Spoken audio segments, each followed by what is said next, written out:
मनमोहक और खूबसूरत छटा बिखेरने वाला फसल सूरजमुखी।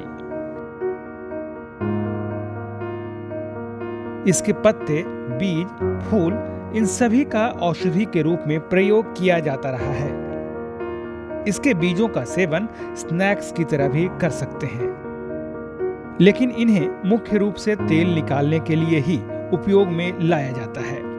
सूरजमुखी का तेल भोजन बनाने में कुकिंग ऑयल की तरह और सौंदर्य तेल साबुन में भी किया जाता है, इसलिए इसका बाजार भाव अच्छा मिलता है। तो चलिए अब इसकी खेती के बारे में बात करते हैं। सूरजमुखी एक ऐसी तिलहनी फसल है जिसकी खेती पूरे बिहार में की जा सकती है। इसकी खेती रबी, खरीफ, गर्मा और सभी प्रकार की मिट्टियों में कर सकते हैं। गर्मा फसल की बुआई 15 फरवरी से 7 मार्च, रबी फसल की बुआई 15 अक्टूबर से 30 अक्टूबर और खरीफ फसल की बुआई 15 जुलाई से 30 जुलाई के बीच कर सकते हैं। सूरजमुखी की खेती के लिए KBSH 44 और KBSH 53 उपयुक्त प्रभेद हैं, जो कि 100 से 105 दिनों में तैयार हो जाते हैं। खाद एवं उर्वरक के लिए बुआई से 15 से 20 दिन पहले 100 से 120 किलोग्राम गोबर की सड़ी खाद डालकर अच्छी जुताई कर लें।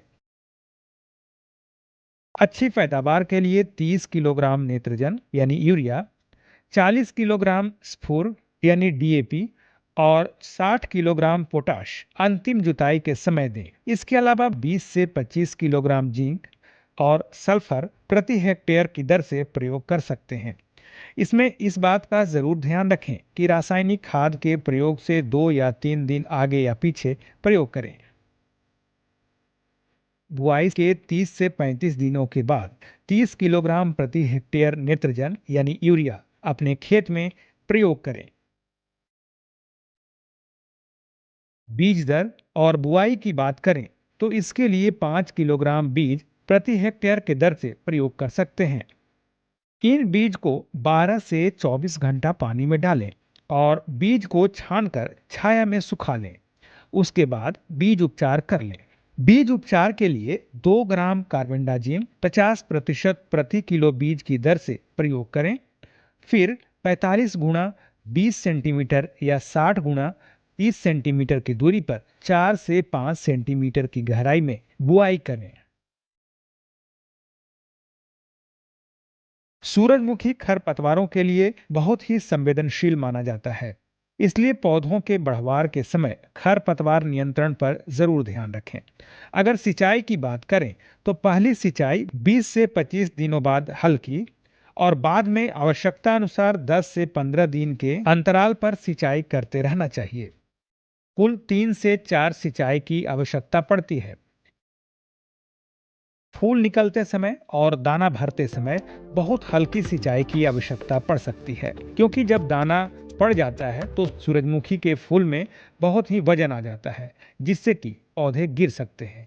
इसलिए हल्की सिंचाई ही करें। अब बारी आती है फसल काटने की। जब बीज का रंग काला दिखने लगे और फूल के पीछे का भाग नारंगी पीले दिखने लगे तो फूल की कटाई कचिया से कर लें और इसे अच्छी तरह सुखाकर इसके बीज को सूरजमुखी थ्रेसर से निकाल लें।